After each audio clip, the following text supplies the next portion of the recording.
Question number 1 says, what do you think are the main causes of behavior problems in this class? Based on the case, several factors appear to contribute to the behavior problems emerging in Mr. Alvarez's class. First, student motivation seems to have declined by many semesters, possibly due to increased academic pressure or perception that the course content is repetitive. And also is a large group and may limit the instructor ability to provide individual attention or enforce behavioral. These elements combined have created a pattern of disengagement that affects the entire group. Question number 2, how do you think this situation affects the learning environment and teachers' motivation? I think this affects in some ways, for example, distracted environment, because students who talk, arrive late, or use phone interrupt the flow of the lesson and affects those who want to learn. And also decrease learning quality. When students are not engaged, they understand less, practice less, and fall behind academically.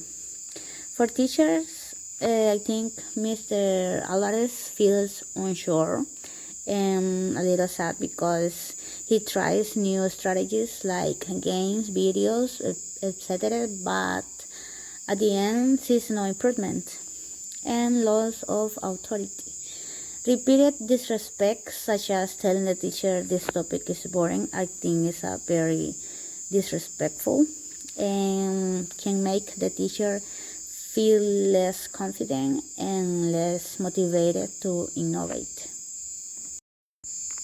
What strategies could Mr. Alvarez use to improve students' behavior and participation? First, establish clear rules and expectations, set norms for punctuality, phone use, participation, and respect, and explain why these rules matter. Also use structured accountability, implement participation points, growth roles, and chores grades to keep students responsible. And address the issue directly, have an honest conversation with the class about the changes in their attitude, and ask for their feedback on what's affecting their motivation. I think it could be useful. As a future teacher, how would you handle a similar situation in your own classrooms? I think as a future educator, I will approach similar situation by prioritizing the establishment of clear expectations from the first day and reinforcing them through the course.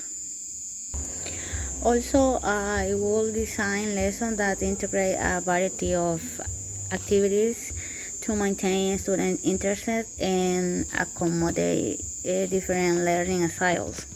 If a general decline in engagement became evident, I will seek honest feedback from students to identify their concerns and adjust my teaching approach as necessary.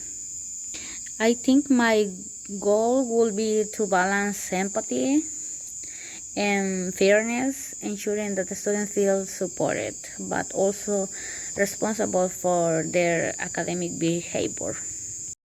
The final question says, what did you learn from this case about the importance of classroom management in teaching? Well, this case highlights the critical importance of effective classroom management, fostering a productive and supported learning environment. It demonstrates that even when an instructor uses engagement material and creative instructional methods, learning cannot occur if students constantly disrupt the classroom or fail to participate meaningfully. And also, strong classroom management promotes respect, maintains order, and ensures that instructional time is used efficiently. Additionally, it supports teachers' well-being by reducing stress And this case illustrates that classroom management is not merely an additional aspect of teaching, but a foundational component that directly impacts students' achievement, classroom cultures, and teacher motivation.